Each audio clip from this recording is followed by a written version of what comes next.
Welcome back to our deep dive into the fascinating world of verbs. In the last video, we covered different verb types and some essential tips for making your writing more powerful. Today, we are going to dive even deeper, starting with a closer look at verb forms, understanding how verbs change depending on tense or subject, and more is crucial to mastering English grammar. So if you're ready to enhance your grammar skill even further, let's jump right into verb forms and see how they work.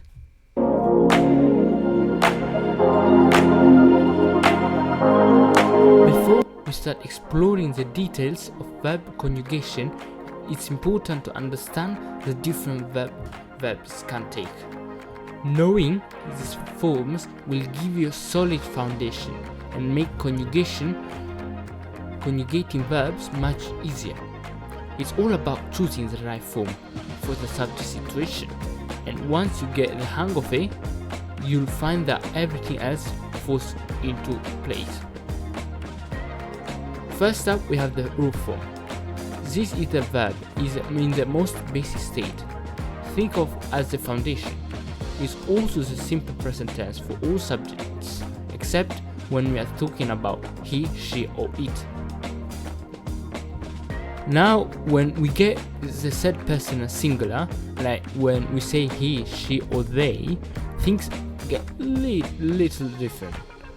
Most of the time, you just add an s to the end of the root form. But wait, there are some exceptions to keep in mind.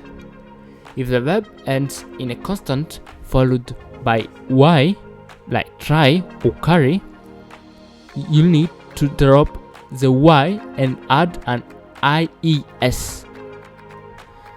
So try becomes tries and carry becomes carries. If the verb ends with a vowel and then a y, like say or buy, you just add an s as usual. So say turns into says, or buy it becomes buys. And here is another twist. For verbs that end with ch or sh or x or z or s, you add an es instead of just s.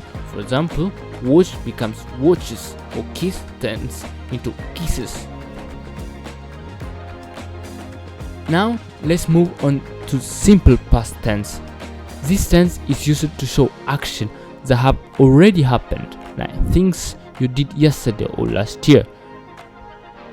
For most verbs, forming the past tense is straightforward. You just add ed to the end of the root form. For example, walk becomes walked, or play turns into played. If the root form already ends in an e, you simply add d. So dance becomes danced, love becomes loved. Easy, right? But of course, English has its quirks. Irregular verbs do not follow these rules, and the past tense form can be quite different. For instance, go becomes went, have turns into had.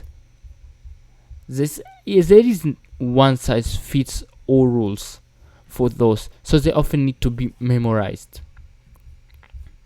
Using the correct past tense is essential for clearly communicating when action takes place, whether you're telling a story or writing an essay. Getting the past tense right helps your audience understand the timeline of events. Now let's talk about the present participle. This form is incredibly useful because it helps us express ongoing or current action, especially when we're using continuous tense. For most verbs, creating the past present participle is a breeze. You just add an ing to the end of the root form. For example, run becomes running, and talk turns into talking. However, if the verb ends with in an e, you'll need to drop the e before adding the ing. So make becomes making, or run becomes running just by adding it, or come turns into coming. The present participle is used in continuous tenses, like present continuous, I am running, or past continuous, they were talking, to show that an ongoing action is ongoing. In more advanced English, present participle can also be part of participle phrases, which add detail to sentence. For example, running down the street, she waved to her friend. Here, running down the street is participle phrase that gives us more information about what she's doing. Next up, let's explore the past participle. This form is essential for constructing perfect tense, which helps us talk about actions that have been completed at some point in the past, often with a connection to the present. For regular verbs, the past participle is straightforward because it's the same as simple past tense. So once you know the past tense form, you're all set. For example, walked in the past tense is walked as a past participle, and played stays played. However, irregular verbs like to keep things interesting. They often have unique past participle forms that do not follow a consistent pattern. For instance, go becomes gone. See turns into seen, right? Changed to written. Because of this, it's a good idea to memorize these forms as you encounter them. The past participle is used in perfect tenses such as present perfect, I have eaten, or past perfect, she had seen. This tense helps indicating that an action was completed before a certain point in time.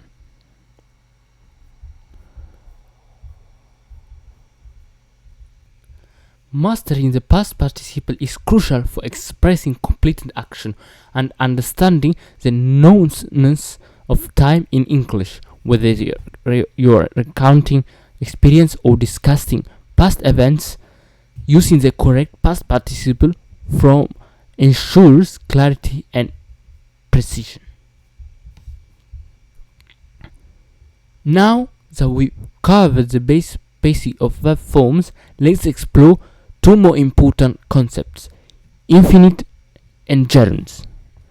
These forms of verbs are incredibly versatile and can help you express action in a variety of ways.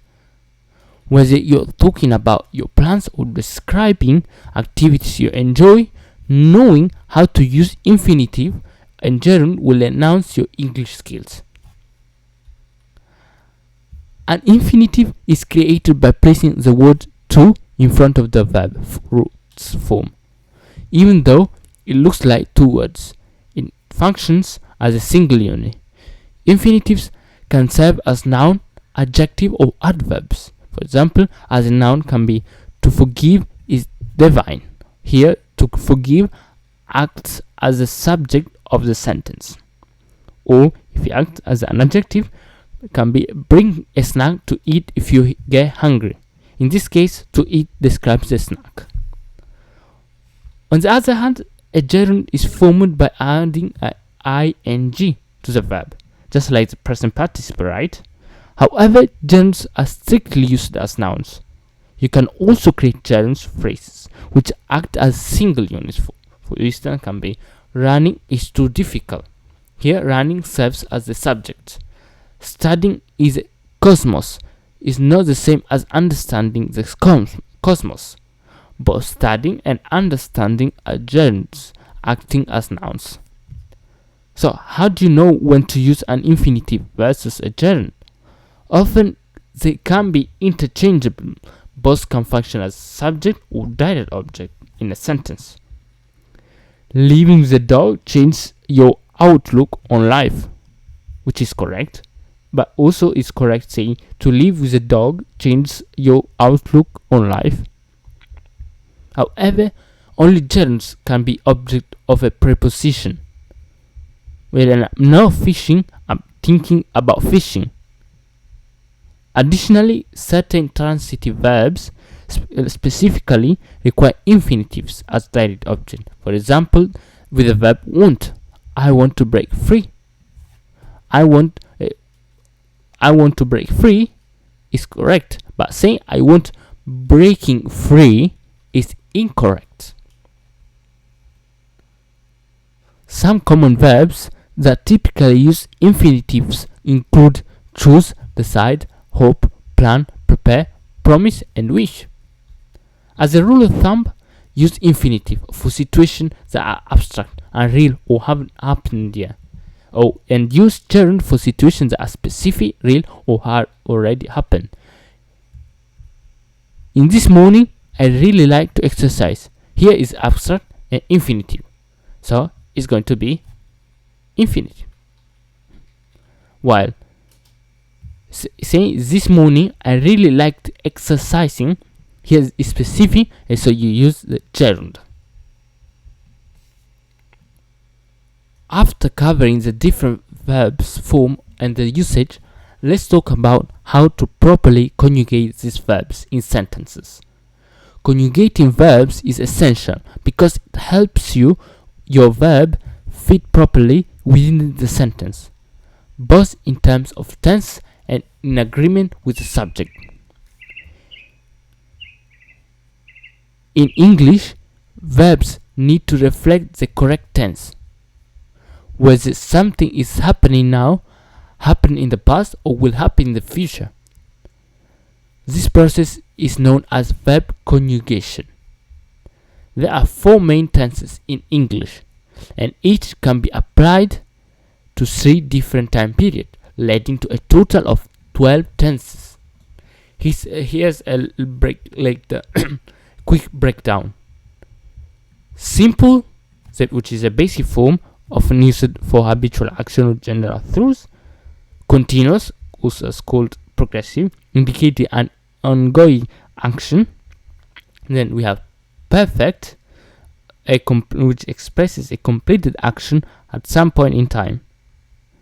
And then we have perfect continuous, which combines both completion and continuity, showing that an action has been ongoing and may still be in progress. The time periods present is what says what's happening right now, or generally. Or past, when it uses the past, is what you're talking about what happened before the current moment. And if you're using the future, means what will happen after now. Each of these combinations require you to adjust the verb appropriately. And while regular verbs follow predictable pattern, irregular verbs often don't. This means you'll need to memorize the conjugation to use them correctly. Regardless of the tenses you're using, another critical aspect of verb usage is making sure the verb matches the subject in number. This concept is known as the subject-verb agreement. If your subject is singular, your verb needs to be in singular form. If your subject is plural, the verb must be in its plural form. For example, she runs every morning. Singular, here singular subject with singular verb. They run every morning. Here is plural subject, so they use a plural verb. Often, this agreement is as simple as adding an s to the end of the verb for singular subject, but it can get more complicated with irregular verbs. Auxiliary verbs like be and have, which have unique forms. In more complex tenses, where auxiliary verbs are involved, this becomes even more important. For instance, she has been running correctly uses has because she is singular, while they have been running uses have for the plural subject. How to conjugate the present past tense? Well, the simple present tense is primarily used to describe action that occur regularly or universally true, such as daily habits, routine, or general statement. It's also the tense we use when discussing preference, feeling, or opinion, essentially. Things that are consistent or unchanging over time.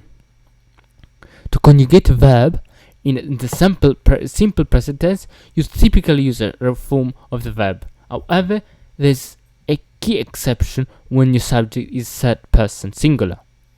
He or she it, or a singular they. In these cases, you must modify the verb to its third person singular person form, which often involves adding an s to o and es to the end of the root verb. Here's how it looks in practice. For most subjects like I or you, we simply use the root verb. I study every night before bed. When the subject is third person singular, the verb changes. Kim feels loosey today. This alteration may seem minor, but it is an essential part of ensuring your sentence is grammatically correct and clearly understood. As you continue mastering English grammar, understanding and practice the simple present tense lays a solid foundation for grasping more complex structure. In a tense you'll use frequently, so getting comfortable with its rules is key to become more fluent and confident with your language skill.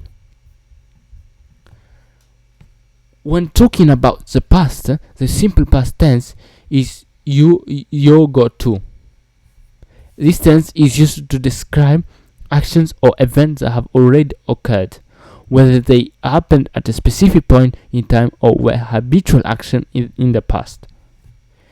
It's an essential tense for telling stories, recounting experience, or simply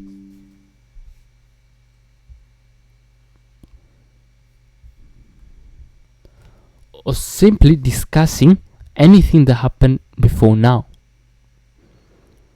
To form the simple past tense, use the simple past form of the verb. For regular verbs, this usually means just adding ed to the end of the root verb. For example, the verb play becomes played, talk becomes talked. However, like always, irregular verbs do not follow this pattern, and often they have completely different forms for the past tense, like go become went or have become had. Because of these irregularities, memorizing the past form of a regular verb is key to mastering the past tense. Examples can be: when I was young, I played in the backyard every day. In this sentence, played describes a habitual action from the past, something that was done regularly, but is no longer happening. Another example can be: they lost again. No one was surprised. Here, lost indicates a specific action that occurred at a particular time in the past tense. The past tense is incredibly versatile. It can be used to discuss anything from personal anecdotes to historical events, making it a fundamental part of everyday conversation and writing. It's important to be aware of the context when using the past tense to ensure that you're conveying the correct time frame and the nature of the action, whether it was a one-time event or something that happened repeatedly. Whatever.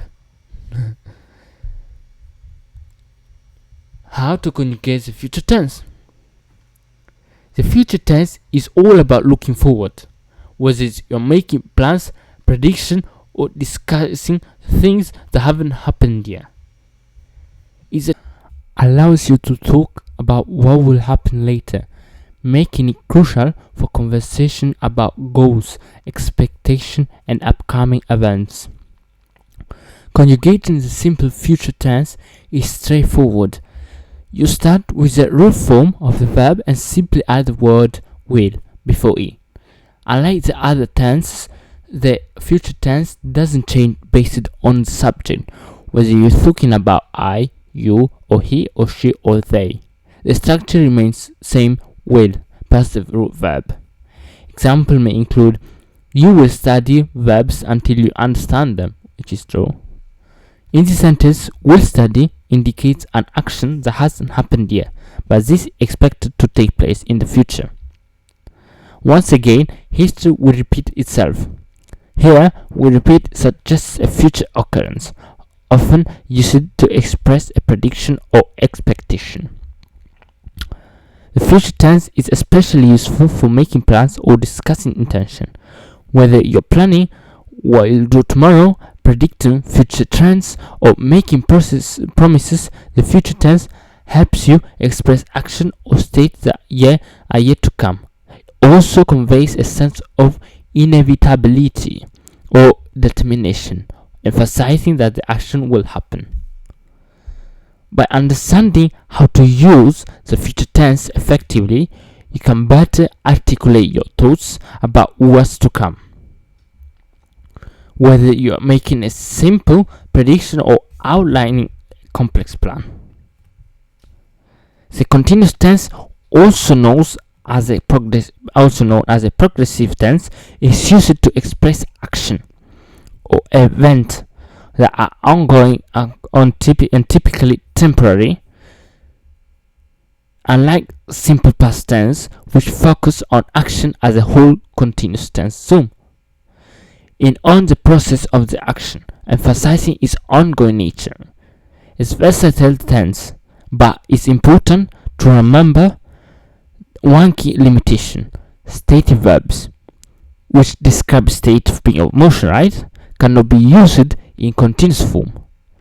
If you need to discuss feelings or states that occurred in the past, the simple past tense is the best bet. How to conjugate the present continuous tense?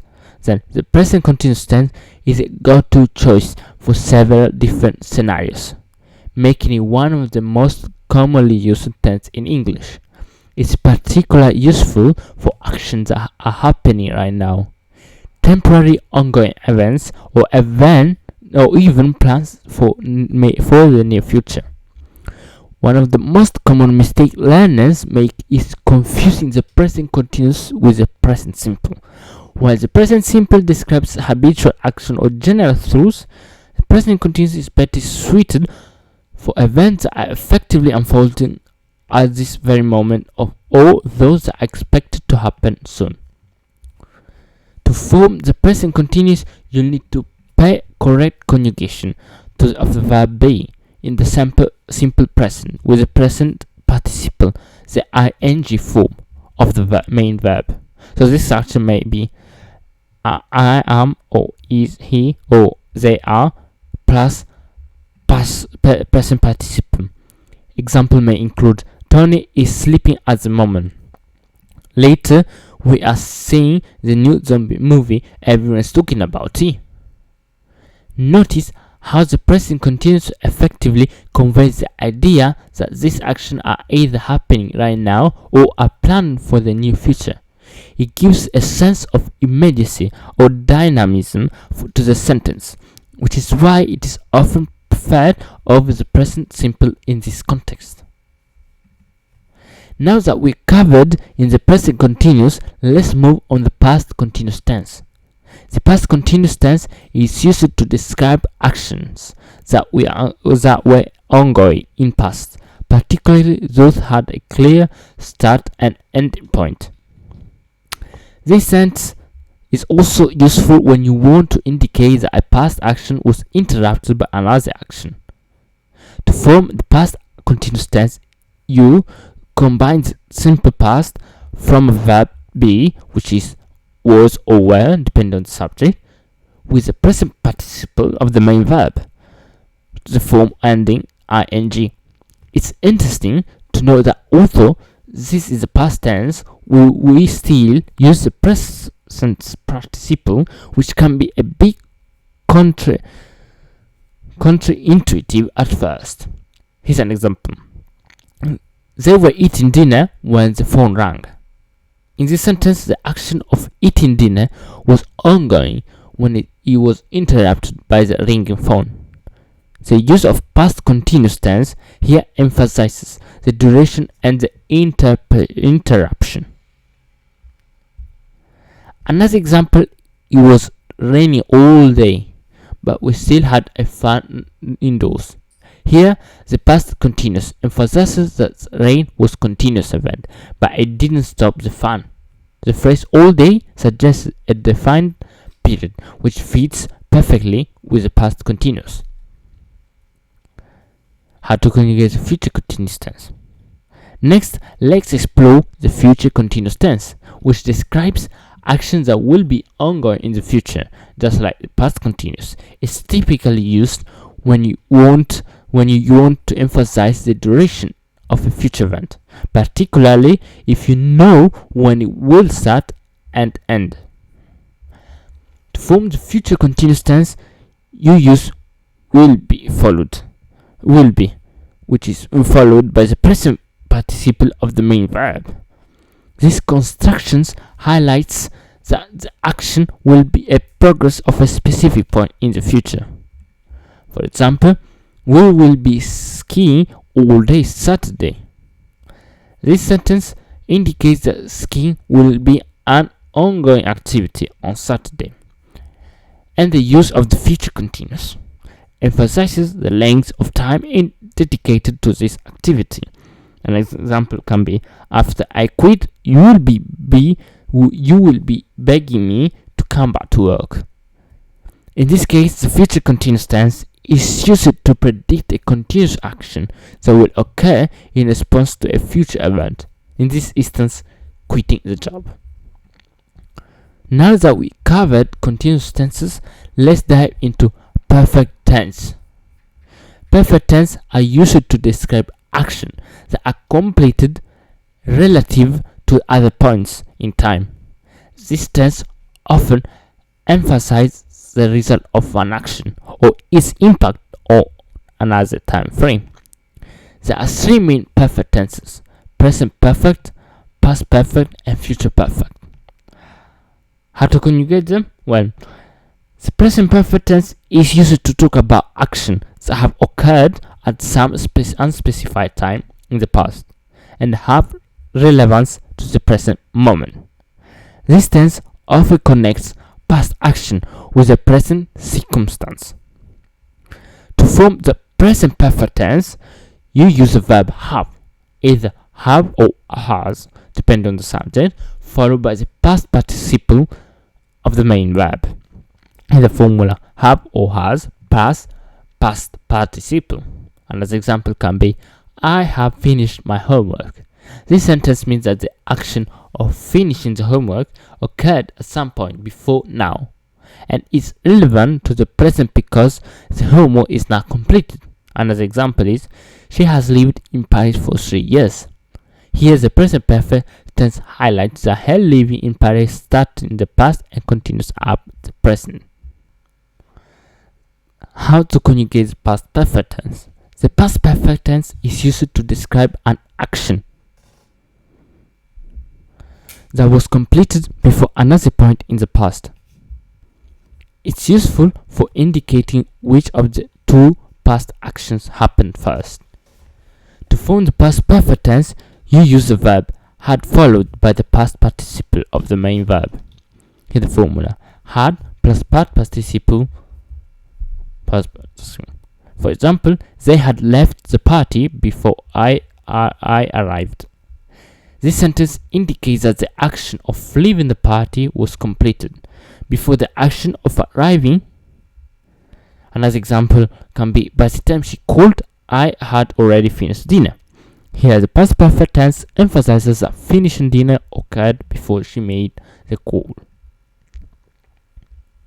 The future perfect tense describes an action that will be completed before a specific point in the future. It's used to project forward and indicate that something will be finished by a certain future time.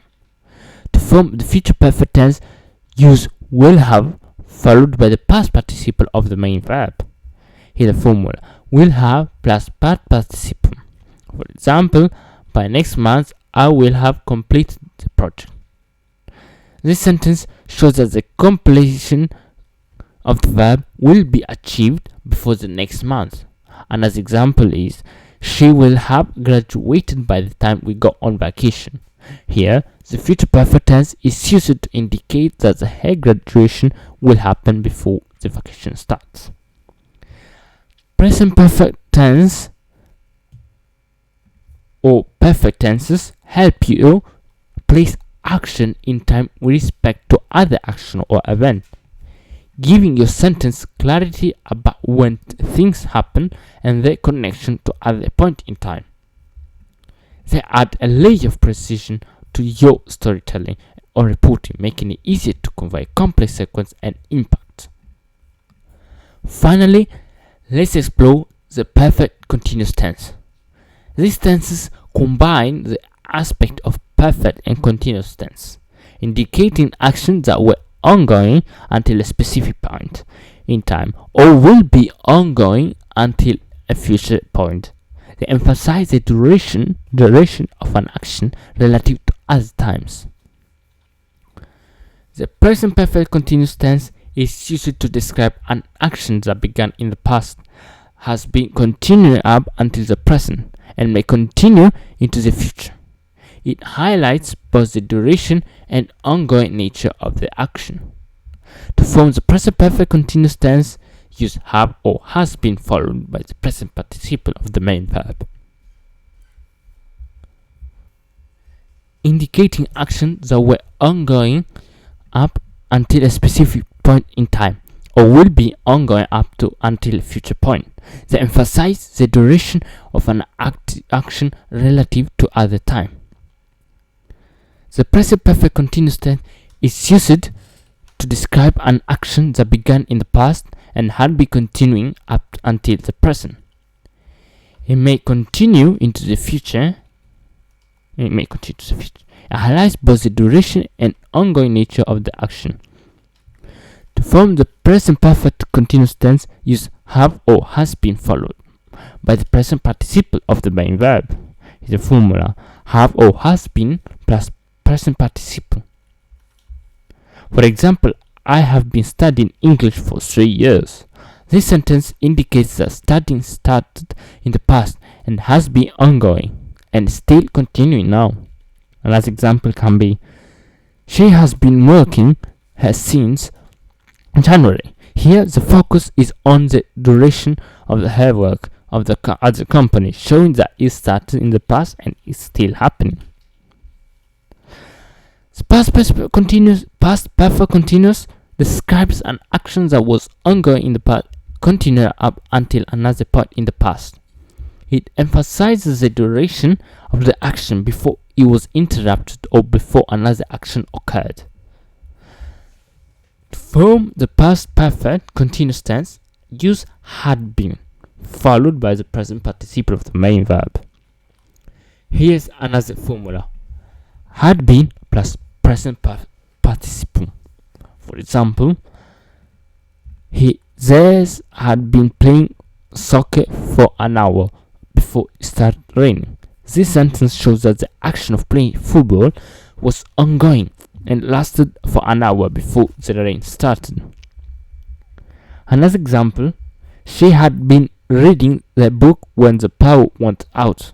This emphasizes that the reading was ongoing and happened continuously up until the interruption caused by the power outage.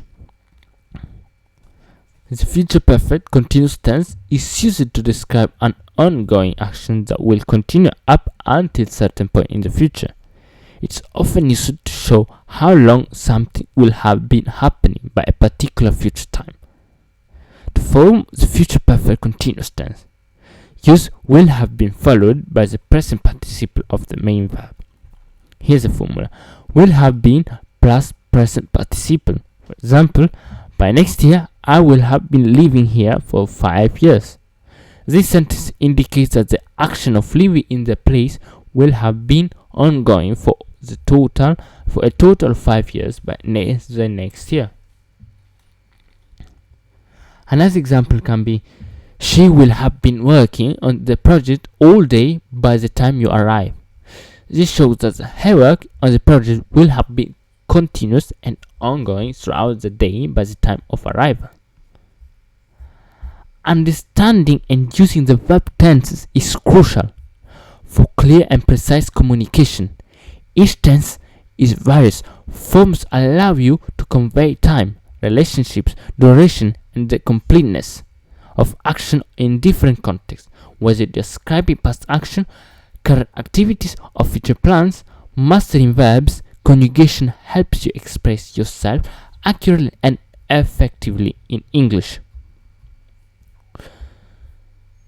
So, now that we've covered the ins and outs of verb conjugation, let's wrap up with some practical tips to elevate your writing with verbs. Verbs are the backbone of effective writing. Here, using verbs instead of the word more powerful writing. They pack the punch that nouns and adjective often lack. Instead of saying he is a proofreader for work, you can say he proofreads for work. The latter is not only more concise but also more impactful. Or consider in the end, we succeeded versus in the end, we were successful. By choosing stronger verbs, you cut down on unnecessary words and make your writing more dynamic. Tip number 2. Use the active voice whenever you can. The active voice keeps your writing clear and direct. Also, passive voice is grammatically correct. It can make your sentence cumbersome and less engaging.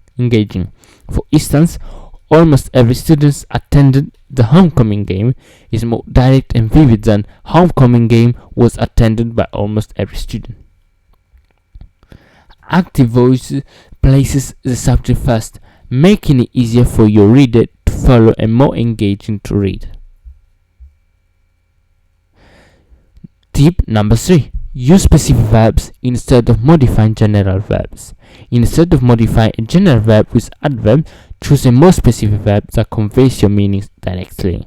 For example, rather than saying run fast, you say sprint.